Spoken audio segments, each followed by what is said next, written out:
গরমে এরকম একটা জুস হলে মন্দ হয় না, কি বলুন?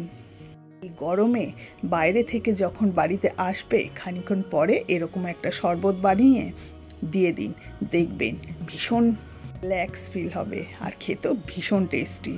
তার জন্য লাগছে লেবু, পাতি লেবু বাজার থেকে কিনে এনেছি একসাথে বেশ কিছুটা, কারণ সবসময় লেবু থাকে না, গেলেই পাওয়া যায়। তবে বাড়িতে যদি আমরা একটু অন্যরকমভাবে যদি বানিয়ে রেখে দিই তাহলে কিন্তু ইনস্ট্যান্ট শরবত বানিয়ে খাওয়া যায়, তাতে টেস্টও দারুণ লাগে। আর লাগছে চিনি। এখানে লেবুগুলোকে ধুয়ে ভালো করে কেটে নিচ্ছি।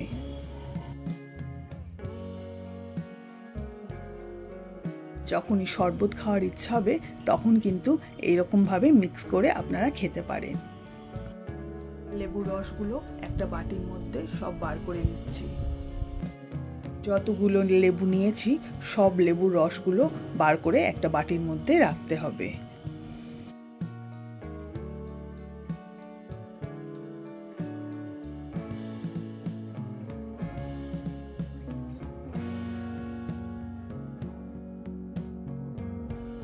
যদি আপনাদের গাছে লেবু থাকে তাহলে তো কোনো কথাই নয়, এরকমভাবে বানিয়ে রেখে দিতে পারেন।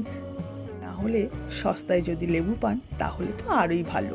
তাহলে এরকমভাবে বানিয়ে স্টোর করুন, দেখবেন খুব উপকার হবে। আর এই লেবুর খোসাগুলো একদম ফেলবে না, অনেক কাজে লাগে।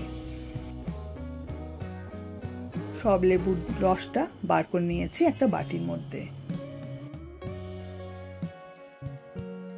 এর সঙ্গে অনেক দানা আছে, সেটা কোনো অসুবিধা হবে না, এটা যখন ঢালবো ছেঁকে নেব। আর লাগছে এখানে চিনি, যেমন পরিমাণ বানাবো সেই পরিমাণে চিনি নিয়েছি। এখানে আমি 1 বাটি চিনি নিয়ে নিয়েছি।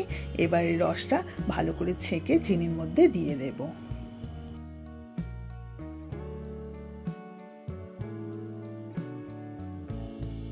এই দেখুন, চিনির ওপরে আমি একটা ছাঁকুনি নিয়ে নিয়েছি, তার মধ্যে রসটাকে খুব ভালো করে ছেঁকে আমি দিয়ে দিচ্ছি।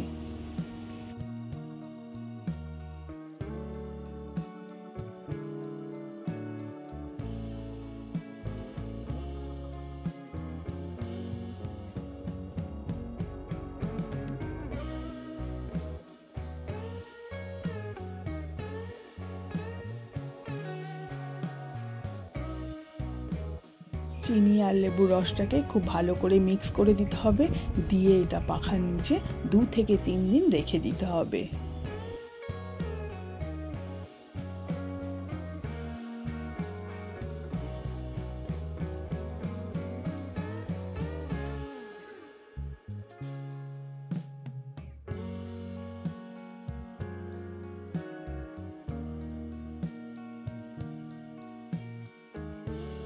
এই দেখুন, চিনিটা কিন্তু অল্প অল্প গলে যাচ্ছে, এটা কিন্তু খুব সহজে গলে না, এটা পাখার নিচে রেখে দিতে হবে। এরকমভাবে যদি বানিয়ে রাখা যায় অনেক দিন ফ্রিজে স্টোর করা যাবে, যখন ইচ্ছে হবে তখন কিন্তু শরবত বানিয়ে খেতে পারবেন। এই দেখুন, 2 দিন পরে আস্তে আস্তে রসটা শুকনো হচ্ছে, চিনিটা দেখেছেন কেমন ড্রাই হয়ে যাচ্ছে। এবার এটা মিক্সির মধ্যে পেস্ট করে নিতে হবে, তারপর ফ্রিজে এটা স্টোর করে রাখতে হবে। চিনিটাকে পুরো পাউডার বানিয়ে ফ্রিজে স্টোর করে রেখে দিন, যখনই আপনাদের প্রয়োজন হবে তখন এই চিনিটাকে বার করে আর শরবত বানিয়ে খেতে পারেন। এটা কিন্তু খুব উপকার দেবে। গরম থেকে এসে যখন কিছুই ভাল লাগবে না তখন একটু শরবত বানিয়ে খেতে পারেন, ঠান্ডা ঠান্ডা, খুবই উপকার। এখন মিক্সিতে আমি পেস্ট করে নিচ্ছি। আর যাদের সুগার আছে তারা কিন্তু একদমই খাবেন না।